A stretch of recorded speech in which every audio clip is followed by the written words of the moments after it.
अब तक ज़िंदगी का सबसे मुश्किल जो दिन था वो कौन सा था? वो सबसे ये ज़्यादा था जिस दिन मैं अपने बच्चों को जहर देने लगी थी। मैंने कहा मैं इनको जहर आटा में मैंने गूंद दिया था। मैंने कहा इनको देकर खुद बाद में खाऊंगी, जब ये मर जाएंगे फिर खाऊंगी। फिर मैंने रोटी बनाई, ये छोटा सा था, ये आया मेरे पास, मम्मा पहली रोटी मेरी। ये कहता पहली रोटी मेरी, वो कहता है पहली रोटी मेरी। मैं इनको तरफ देख रही हूँ कि ये तो जहर है इसमें, तो वो कहता है पहले मैं खाऊँ, वो कहता है मैं खाऊँ। वो तो क्या करेंगे। रेड बटन पर क्लिक करके और बेल आइकॉन को प्रेस करके डिजिटल पाकिस्तान के सब्सक्राइबर्स बनना मत भूलिए, ताकि ऐसी इंटरेस्टिंग वीडियोस आपको फ्यूचर में भी मिलती रहे। बिस्मिल्लाहिर्रहमानिर्रहीम। डिजिटल पाकिस्तान से बुरहानुद्दीन का सलाम। नाज़रीन, आज एक बड़ी ज़बरदस्त स्टोरी आपके सामने पेश कर रहे हैं। ऐसी बाहिम्मत खातून जो चंद साल कबल मलेशिया में इंतहाई शाहाना ज़िंदगी गुजार रही थी, लेकिन वो पाकिस्तान आई और इस वक्त इनके हालात बहुत ज़्यादा बुरे हैं। ये रिक्शा चलाती हैं, इनके 3 बच्चे हैं और इन छोटे छोटे बच्चों का पेट पालने के लिए इस खातून को बहुत ज़्यादा मुश्किलात का सामना करना पड़ता है, लेकिन ये इंतहाई ज़्यादा बाहिम्मत खातून है। इनकी स्टोरी जानेंगे, आपको हिम्मत भी मिलेगी और आपके साथ कुछ ऐसे मामला भी होंगे कि आपको समझ आए कि दुनिया का निज़ाम कैसा चल रहा है। अल्लाह ताला ने जो आपको दिया है उस पर शुक्र अदा करें, और अगर आपके पास इस्तात है तो ऐसे लोगों की खिदमत करें, इनका सहारा बने जिनकी ज़िंदगी इस वक्त बहुत ज़्यादा मुश्किल है। अस्सलाम वालेकुम बाजी, कैसी हैं आप? खैरियत से? अल्लाह का शुक्र। मुझे बताइए, मलेशिया की ज़िंदगी आपकी कैसी थी और अब पाकिस्तान में आप क्या कर रही हैं? मलेशिया की ज़िंदगी तो बहुत अच्छी थी, पर पाकिस्तान में आके तो धक्के ही हैं, बस फ़कीर बन गए हैं। अपना घर भी नहीं है, किराए पे रहती हूँ। बहुत बुरा लग रहा है, आसमान से गिरी हूँ ज़मीन पे, आसमान से ज़मीन पे गिर गई हूँ। ये मुझे ही पता है जो मेरे साथ बीत रही है। रिक्शा चला रही हूँ, किराए का मकान है, बच्चों को पा रही हूँ, धक्के खा रही हूँ, लोगों की बातें, गंदी गंदी निगाह आती है, सब कुछ होता है। तो मलेशिया से आप पाकिस्तान वापस क्यों आई? हुआ क्या था?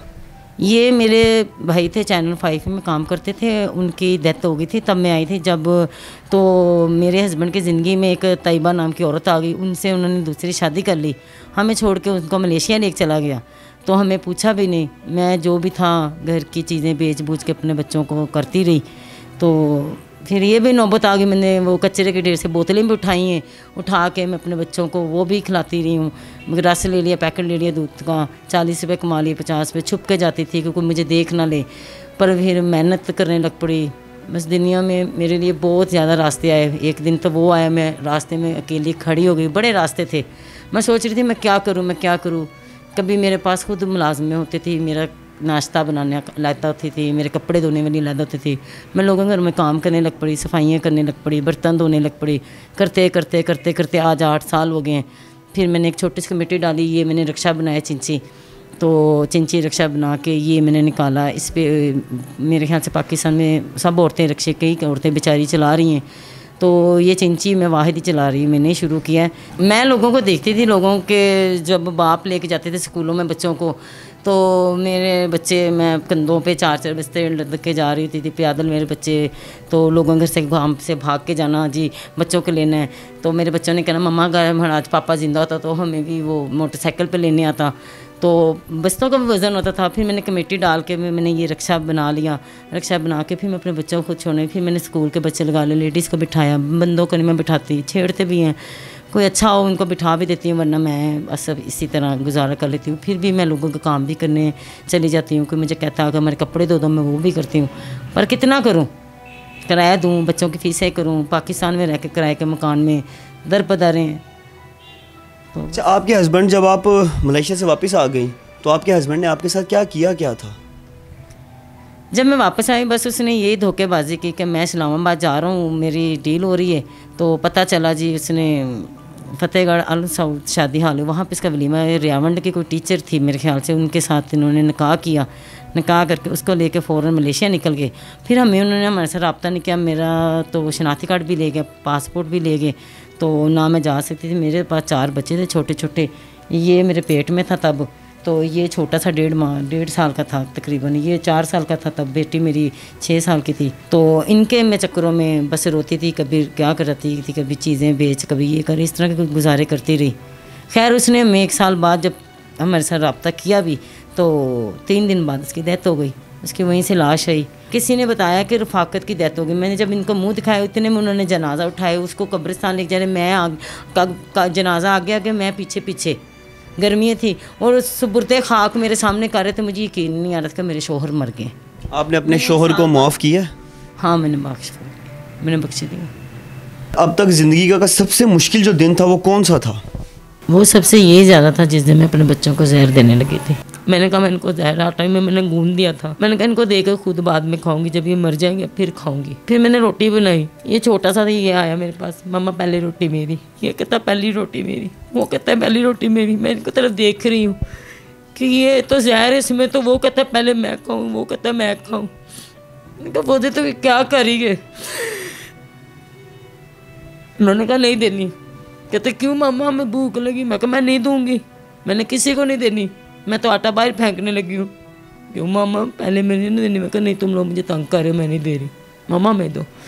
वो कहता फिर भी मैं पहले खाऊंगा, वो कहता मैं खाऊंगा, क्योंकि उनको भूख लगी थी। इन्होंने, मुझे पता है हमने 2 दिन कुछ नहीं खाया था।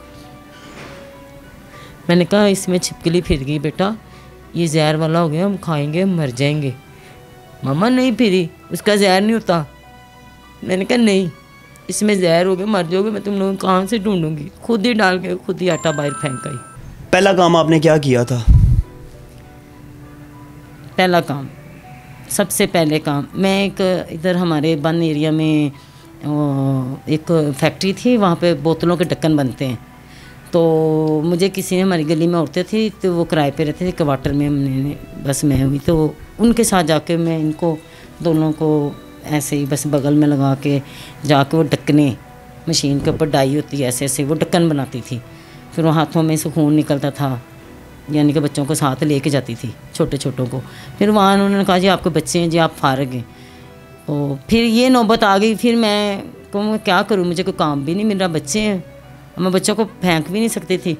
फिर मैं रात को चुप करके ताला लगा के बाहर जाती थी, कचरे की ढेर से मैं बोतलें उठाती थी। मैंने कभी अपने बहन भाइयों को नहीं कहा। अब क्या हालात चल रहे हैं? आपके मालिक मकान ने भी आपको कुछ कहा कि भी घर के सामने रिक्शा ना खड़ा करो, और अब घर के भी कोई मसले चल रहे हैं। ज़रा थोड़े मसाइल बताइए कि वो आजकल हो क्या रहा है। ये रिक्शे वाली बात क्या थी? हाँ जी, रिक्शे वाली पहले मैं आपको ये बताऊँगी। मुझे जब पहले कुछ लोगों ने हेल्प की थी, मैं उनकी शुक्रगुजार हूँ। मैंने उसमें परचून की दुकान डाली थी, इससे पहले मकान था। जब मैंने परचून की दुकान डाली, लॉकडाउन भी था, तो वो माला मकानों ने तराश किया जी ये सारे बच्चे इकट्ठे होंगे, जब दुकान खाली करो दुकान चुको, तो वो मेरी दुकान बर्बाद हो गई। काफ़ी लोगों ने मेरे साथ हेल्प की, मैंने परचून की। उसके बाद मैंने जब ये मकान लिया तो इन्होंने जी इशू बनाया जी हमारे जी दरवाजे के आगे रिक्शा खड़ा करते हैं, हमारी दुकान की मार्केटिंग ख़राब होती है, आप मकान खाली कर, हमने सेल आउट कर दिया।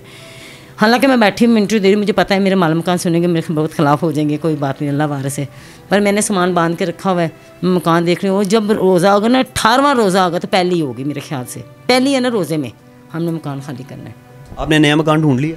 मैंने मकान देखा है, पर उसके लिए मेरे पास इतने वसाइल नहीं है। अब मैं सोच में, मकान बहुत हैं, पैसे नहीं है। कितने को पैसे चाहिए आपको इन बच्चों के सर पे छत रखने के लिए?